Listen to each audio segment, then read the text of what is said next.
ምንድነው ብልጣብልጥ ስለሆነ በነገራችን ቴዲ አፍሮ ድምጽ እኮ የለው አራለው በእንትን መዘመር አይችልም። አሁን ቴዲ አፍሮን ጠርተው መድረክ ላይ ዝፈን ብትለው አረ ቄስ ኮንሰርቱን አላየም ስላላየ ነው። ልንገርህ ቆይ ቪዲዮን ጋብዛለሁ። ታክቲኩን ልንገርህ በቴክኒክ ነው የሚዘፍነው ቴዲ አፍሮ። እንትን የተጠራ ጊዜ እኮ አቶ ኢሳያስ የመጡ ጊዜ እኮ መዝፈን ስለማይችል እኮ ነው። በጣም አቀነባብሮ በቴክኒክ በሙዚቃ በምናምን በድምጽ ማግያ በልዩ ቅንብር ካልሆነ በስተቀር እንደዚህ የተለየ ዜማ ድምጽ አለው ድምጽ የለው ማለት አይደለም። እንደዚህ ድምጽ መረዋ የምትለው አይነት ሰው አይደለም።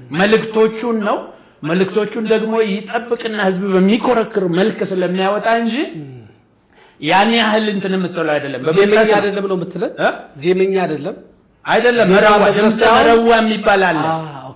ኪሎሌ ይባላል በኦሮምኛ። ኪሎሌ ማለት እንዲሁ ባዶ እንኳን መዝፈን የሚችል ወይ መዘመር የሚችል ሰው አለ አይደለም። አሁን አንዳንድ ዘማሪዎች አይተ ከሆነ አይችሉትም። በሙዚቃ ታግዘው በኮምፒውተር ታግዘው ነው ድምጹ የሚወጣው። አሁን በካሴት ወይም በሲዲ ወይም በዚህ በእንትን የተለቀቀውን ድሮ በካሴት እንላለን፣ ቀጥሎ በሲዲ፣ አሁን በምንድን ነው የሚባለው እንተቀነባብረው በፍላሽ ብቻ በእንደሱ አይነት የሚለቀቀውን በኮምፒውተር ኃይል ታግዞ እንጂ አሁን እንደዚሁ ዝም ብለህ በባዶ ድምጽ ዝፈን አሁን ሰይፉ ፋንታውን ጋር ቢጋበዝና አንዱ ለዘፈን በድምጽ ቢለው ሰይፉ ሱማ ይሄድም እንጂ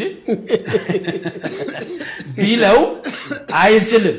እንደሱ አይነት አይችልም፣ አይመጣልህም። እዛ ቦታ ተጠንቅቆ በቴክኒክ ነው የሚንቀሳቀሰው ልጁ።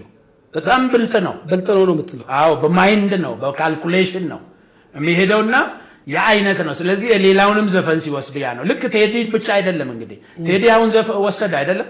ባለፈው ልክ የለ ነበር የቴዲ ዘፈኖች የተወሰዱ የመዝሙር ዜማዎችን አቀነባብረው አንድ ላይ ለቀዋል። የኛ ልጆች ደግሞ ከቴዲ ወስደው ቸርች ውስጥ ማምጥተው ዘፈነው